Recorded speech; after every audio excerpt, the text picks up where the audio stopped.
Hi everybody. So crow pose, scary stuff, right? This is what I'm going to suggest first.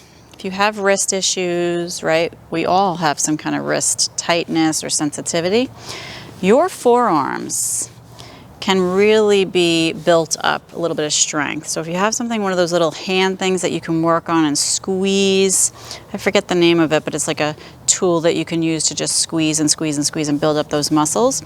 Another thing is practicing when you're on your hands in yoga poses is to really spread your fingers wide and work on the fingertips to pull back. And that's going to activate your forearm muscles and help build them and make them stronger, okay? Core strength is another one for crow. Okay, so the stronger the core, the easier this is going to be for you to do. But it's also a core strengthener, which is really awesome. So if you want to work on strengthening the core, this is a good one to do. So if you have a block or a folded up blanket, you can use that as a perch. I'm going to show you this without those things first, and then we'll move to those, using those as a perch to use, okay? Don't be afraid to build up strength little by little, okay?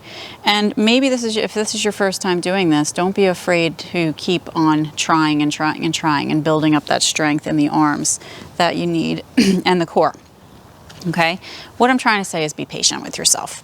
So we're gonna come down. You want your heels to be lifted off of the ground here.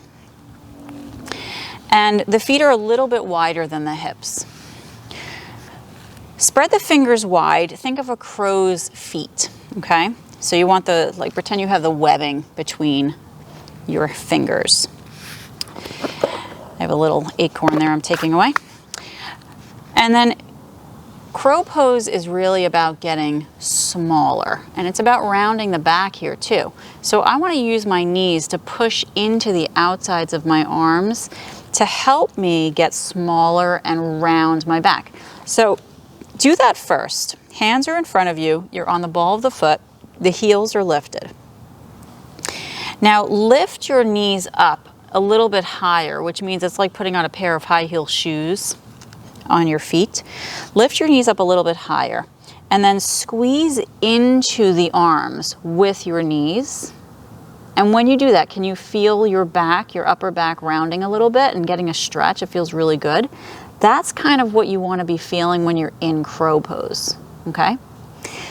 So now come back to a neutral position. You can relax your heels down, relax your knees, and then find your body weight transferring forward and back from your hands, pause, back to your feet, okay? So when you rock forward to your hands, hold it there, pause, squeeze the fingertips into the ground now, but pull back with them at the same time. Okay, rock back again. So just notice what you start feeling little by little. Let's rock forward again. Squeeze those fingertips, pull back, take a deep breath in.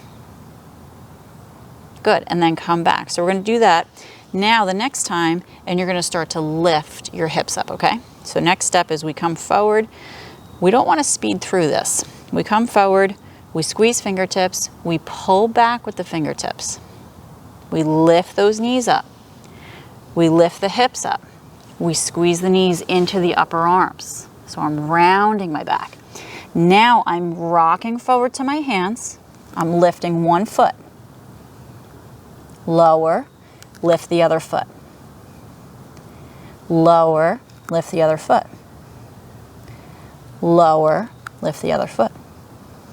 Lower both feet, come back, and take a moment to breathe. Okay, so this is all a great way to practice and get you started on the full crow pose. So full crow pose, fingers wide, gripping with fingertips, pulling back, take a deep breath in, rock the body weight forward to those hands, lift the knees up, lift the hips up so you're a little bit higher. You want to round the back and squeeze inward with the knees. Right, you're rounding. Transfer the weight to the hands. Take a deep breath in. Lift one foot. Now the other. Keep rounding the back, squeezing the fingers, and pulling back. Gaze down in front of your hands. and then lower your feet down to the ground. Good. So let's lift up for a second. Shake out the wrists. Good for the heart too, gets the heart pumping. So if you have a block or a blanket and you're starting out with crow and you feel like this is too much for you on the ground, okay? You're gonna use your block or your blanket. So I only have my blanket today, so I'm gonna roll that up thick like it's a block. Block is gonna be best. So I like to call this a perch. This is my perch for my crow. And I step onto my perch. My knees are open wide and I'm on the ball of my foot. So basically I'm doing the same thing as I was before, but now I'm up higher, right? Which is where I kind of want to be when I come into my crow anyway. So this is just kind of elevating me, starting me off on a higher note, if you will. So we'll do the same thing again from the perch. Fingers wide, take a deep breath in, squeeze fingertips, pull back. Rock body weight forward to hands, keep squeezing fingertips, pull back.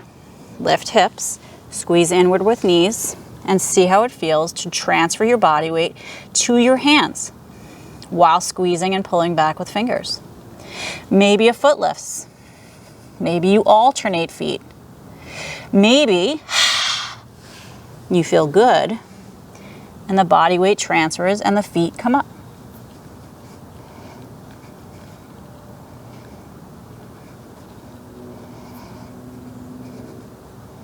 Slowly lower down. Good. When you're coming out of crow, shake out the wrists a little bit. Have fun with it no matter what you're doing. Enjoy the practice. And if you have any questions, let me know. If you haven't yet joined us on Be Truly You, please check out that site. It's an amazing site. And we're loading it up with lots of yoga videos. So join us there. It's not that expensive. And you could learn a lot and have some fun. Hope you have a great day today. Namaste.